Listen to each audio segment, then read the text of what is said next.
আম্মু যেদিন ছোট ভাইকে নিয়ে পরকীয়া প্রেমিকের সাথে পালিয়ে যায় সেদিন বাবার চোখে পানিতে আমার জামার ফ্রক ভিজে গিয়েছিল।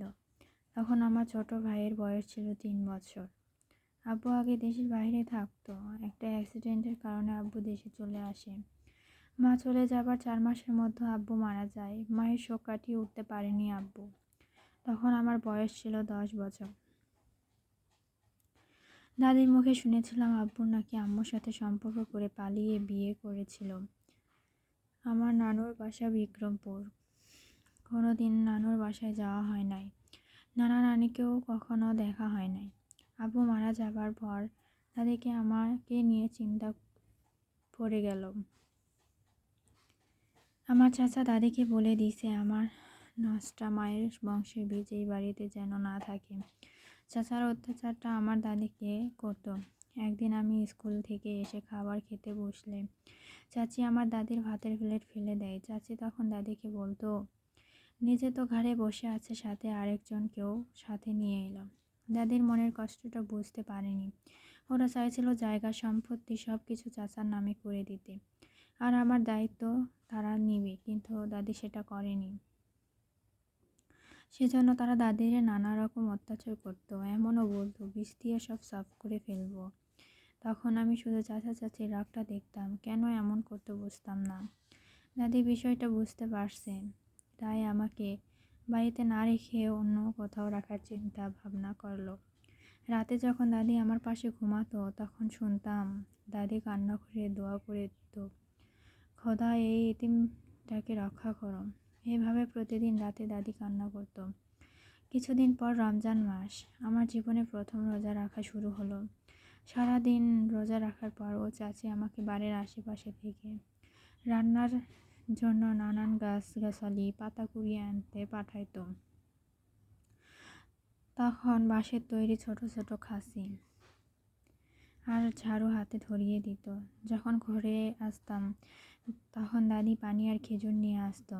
আমার কাছে বলতো, তুই রোজা রাখতে পারবি না, তুই এই পানি আর খেজুর খা, ভাত তো এখন পাবি না। আমি দাদিকে বলতাম, না আর সময় বেশি নাই, রোজা ভাঙবো না। রোজা প্রায় শেষ। সবাই ঈদের ছুটিতে বাড়ি আসতে লাগলো। চাচিরা তারা সবার জন্য জামা কাপড় আনলেও আমার জন্য আনেনি। ঈদের আগের দিন বিকালবেলা দাদি একটা লোকের সাথে আমাকে বাজারে পাঠালো। ওই লোকটা আমাকে নিয়ে বাজার থেকে জামা কাপড় কিনে আনলো। ঈদের 2 দিন পর রাতে দাদি আমাকে বলে, তোরে ঢাকায় পাঠিয়ে দেই, ওখানে থেকে লেখাপড়া করবি, এখান থেকে তোর মায়ের খেতে হবে না। আমি ঢাকা শহর কোনোদিন দেখিনি। বাড়ির আশেপাশে সবাই ঢাকা থেকে অনেক কিছু নিয়ে আসতো। আমি দাদির কথায় রাজি হয়ে গেলাম। পরের দিন বিকালে দাদি আমাকে কিছু টাকা দিয়ে বলল, ওর চাচা ওরে যেন না জানে। একটা লোক আসবে, তুই দোকানের পাশে দাঁড়িয়ে থাকবি, আমি ইশারা দিলে ওনারা সাথে গাড়িতে নিয়ে যাবে। দাদির কথা মতো আমি একটা লোকের সাথে গাড়িতে উঠে গেলাম। ওই লোকটা কে কোনোদিনও আমি দেখিনি। দাদি বলল ওনার বাসা থেকে লেখাপড়া করব। গাড়িতে বসে ওনাদের বললাম, আমার স্কুল ড্রেস বই খাতা কিছু আনলাম না, কেমনে পড়বো আমি। ওরা বলল, এইগুলো কিছু লাগবে না, নতুন কিনে দিব। ওনাদের কথা শুনে আমি চুপচাপ বসে আছি। একটু পর গাড়িটা নগরকান্দা এসে থামলো। এখান থেকে বাসে করে ঢাকা যাবে। আমাদের বাড়ি ফরিদপুর, নাগরকান্দা থানা, শহীদনগর। আমার বর্তমান নাম অরিন হাওলাদার। ছোটবেলার নাম ছিল সেলিনা পারভিন। নাগরকান্দা থেকে বাসে উঠে ওনাদের কোলে বসলাম, কারণ ওনারা আমার টিকিট কাটেনি। অনেক রাতে ঢাকা এসে পৌঁছালাম। তখন পদ্মা সেতু ছিল না, ফেরি দিয়ে পারাপার হতে হতো গাড়ি থেকে নেমে ওনারা আমাকে তাদের বাসায় নিয়ে গেল। তাদের বাসা টিনের ঘর, একটা চৌকি বসানো। ওরা জামাই বউ একসাথে থাকলে আমার থাকার জায়গা নেই, কিন্তু ওনারা আমাকে ওপরে বিছানা করে দিয়ে তারা নিচে ঘুমাইছে। ওনাদের পরিবেশ দেখে আমি মনে মনে ভাবতে লাগলাম, এখান থেকে লেখাপড়া করতে পারবো না। দাদি আমাকে বই এনে দিল। পরের দিন দুপুর পর ওনারা আমার নতুন জামা কাপড় পরিয়ে উত্তরায় একটা বাসায় নিয়ে গেল। ওখানে গিয়ে ওরা কি কথা বললো জানি না। একটু পর একটা মহিলা এসে আমাকে জিজ্ঞাসা করলো, তোমার নাম কি? কোন ক্লাসে পড়ো? আমি বললাম, নাম সেলিনা, এইবার ক্লাস 5-এ উঠব। ওনারা আমাকে জিজ্ঞেস করলো ওদের বাসায় থাকতে কোনো সমস্যা হবে কি না। আমি বললাম না। তখন ওনারা আমাকে রেখে দিল ওদের বাসায়। যারা আমাকে নিয়ে এসেছে তারা আমাকে এখানে দিয়ে চলে গেছে। যাবার সময় আমার মাথায় হাত দিয়ে ওদের বলে গেছে, ওই এতিম, ওরে আপনারা দেখে রাখেন। যে মহিলাটা আমার সাথে কথা বলছে উনি মনে হয় বাড়ির মালিক। উনি আমাকে রুমে নিয়ে গিয়ে যেখানে থাকবো ওই রুমে নিয়ে গেছে। ওনারা আমার জামার মাপ নিল। রাতে অনেকগুলো জামা কাপড় নিয়ে আসলো আমার জন্য। কয়দিন পর নাকি স্কুলে ভর্তি করে দিবি। রান্না করতে পারি কিনা আমাকে জিজ্ঞেস করলো। আমি বললাম, রান্না করতে পারি ম্যাডাম। উনি আমাকে দেখিয়ে দিল, সব কিছু বলল, তোমার যা মন চায় রান্না করে নিও, বাড়িতে বেশি মানুষ নাই, আসো তোমাকে দেখিয়ে দেই কি কি করতে হবে। ম্যাডাম আমাকে আর একটি রুমে নিয়ে গেল। ওখানে একজন বৃদ্ধ মহিলা আমার দাদির বয়সী, বা পাশে ছোট একটা বাচ্চা মেয়ে। ম্যাডাম, মেয়েটি কে? তার কাছে এনে বলল, ওই আমার মেয়ে, আর উনি ওর দাদি, তুমিও দাদি ডাকতে পারো। এই বাড়িতে উনি থাকবে, বাজার সদাই করার লোকও আছে, তুমি শুধু রান্না করে ওনাকে খাওয়াবে। আর একজন আছে আমার ছেলে, উপরের রুমে থাকে, ওরেও টাইমলি খাবার দিবে। আসো উপরের রুম দেখিয়ে দিই। আমি ম্যাডামের পিছনে পিছনে উপরে গেলাম। উনি আমাকে একটা জানলা দেখিয়ে বলল, এইখানে খাবার দিবে, আর কোনো সময় ভুল করে রুমের দরজা খুলবে না। আমি বললাম, ঠিক আছে। আবার নিচে রুমে চলে গেলাম দাদির কাছে। উনি আমাকে দেখে বলতে লাগলো, ম্যাডাম কে? সেমরি রে, সব কিছু বুঝাই দিছো বউ? ম্যাডাম বলল, হ্যাঁ বুঝিয়ে দিছি, ওই এখন থেকেই বাড়িতেই থাকবে আপনার সাথে। তখন আবার দাদি বলল, ওরে ভালো করে বুঝিয়ে দিস, ওপরের রুম দরজা যেন না খোলে। ম্যাডাম আমাকে বলল, কি বলছে শুনছো? আমি বললাম, হ্যাঁ শুনেছি। এখন বলল, ঠিক আছে যাও শুয়ে পড়ো, 2 থেকে 3 দিন পর তোমাকে স্কুলে ভর্তি করাবো, তারপর টিকিট কনফার্ম করব। তখন আমি বুঝতে পারিনি ওনারা দেশে থাকে না, আমেরিকা থাকে। ওখানে ওদের বাড়ি আছে, ব্যবসা আছে। ঢাকা তো ওদের বাড়ি, আরও অনেক জায়গা ওদের বাড়ি। পরের সপ্তাহে আমাকে স্কুলে ভর্তি করছে, নাম পরিবর্তন করে ক্লাস 6-এ ভর্তি করছে।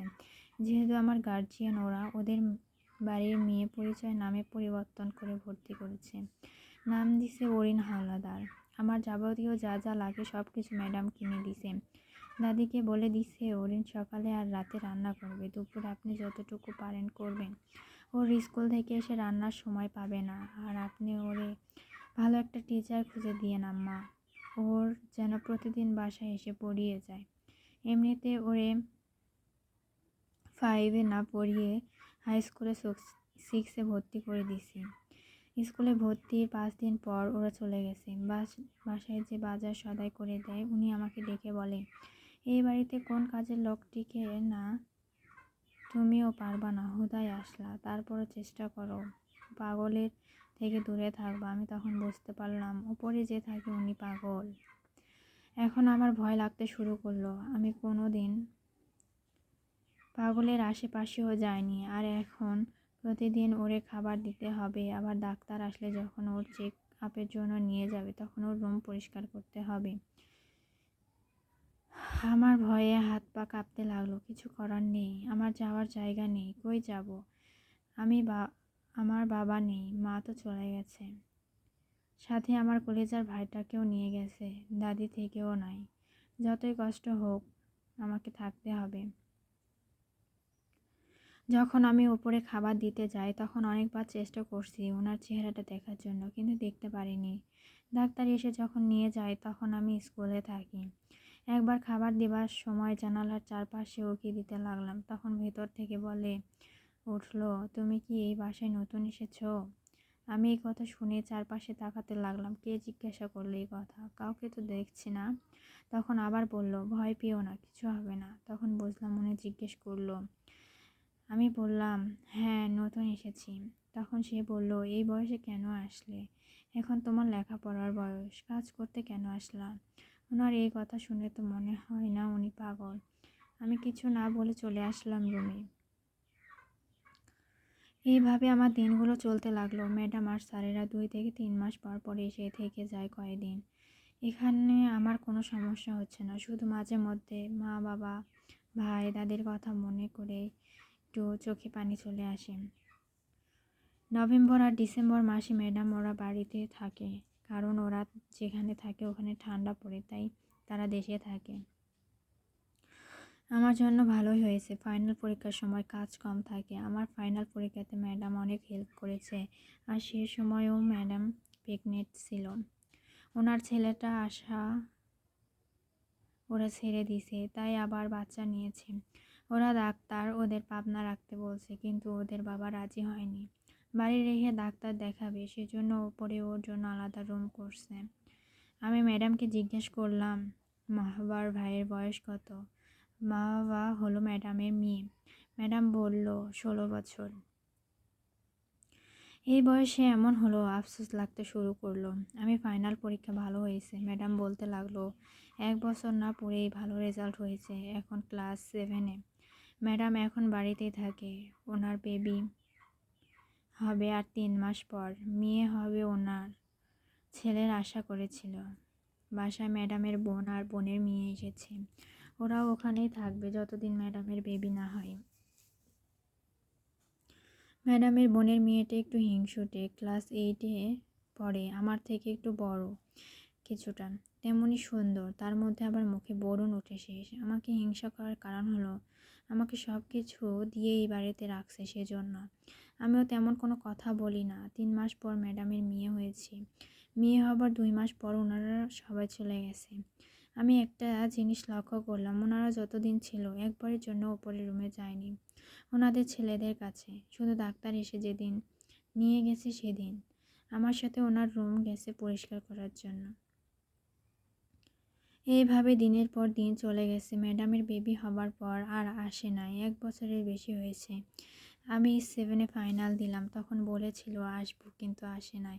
এখন ক্লাস 8-এ 4 মাস হয়ে গেছে, তারপর বাড়িতে এসেছে, তাও আসতো না। দাদির অসুস্থতার কথা শুনে এসেছে। এবার মাহবাকে রেখে এসেছে, ওর নাকি ওইখানে এখন পড়ালেখার চাপ বেশি, অল্প কয়েকদিন থেকে চলে যাবে। আমি এখন এটা নিজের বাড়ি মনে করি, কারণ এত বছর হয়ে গেছে এখানে, সবার সাথে পরিচয় হয়ে গেছে। আর সব থেকে বড় কথা, ম্যাডাম বাড়িতে আসলে স্কুলে গিয়ে স্যারদের সাথে আমার লেখাপড়া নিয়ে কথা বলে, আমাকে নাকি এসএসসির পর বাইরে নিয়ে যাবে। আমিও মন দিয়ে পড়ালেখা চালিয়ে যেতে লাগলাম। একদিন রাতে যখন ওপরে খাবার নিয়ে গেলাম, তখন ভেতর থেকে বলতে লাগলো, তোমার কাছে কি কলম আছে? আমি বললাম হ্যাঁ। লাগবে আপনার? উনি বলল হ্যাঁ, নিয়ে এসো। আমি নিচে গিয়ে কলম নিয়ে এসে ওনাকে দিলাম। উনি কলম নিয়ে ধন্যবাদ। আমার মনে কেন জানি সন্দেহ জাগে, উনি পাগল হলে নর্মালি কথা বলে কিভাবে। পরের দিন আমার স্কুল বন্ধ ছিল, আমি দুপুরে ওনার জন্য খাবার নিয়ে গেলাম। তখন উনি ভেতর থেকে আমার হাত ধরে ফেললো, এমনভাবে ধরলো আমি হাত বের করতে পারছিলাম না। দাদিকে ডাক দিতে লাগলাম, তখন উনি বলল ডাকাডাকি করো না, কোনো সমস্যা নেই, ভয় পেও না। ওনার কথা শুনে আমি চুপ হয়ে গেলাম, কিছু একটা অনুভব করতে লাগলাম। আমার হাতে কিছু একটা দিয়ে আঁকাআঁকি করছে। একটু পর হাত ছেড়ে দিল। আমি হাত বের করে দেখি উনি আমার হাতে লাভ রেখে তার মধ্যে সুন্দর একটা ফুলও আঁকছে। আমি নিচে এসে হাতের দিকে তাকিয়ে রইলাম। এত সুন্দর করে যে আঁকাআঁকি করতে পারে, সে কেমন করে পাগল হয়।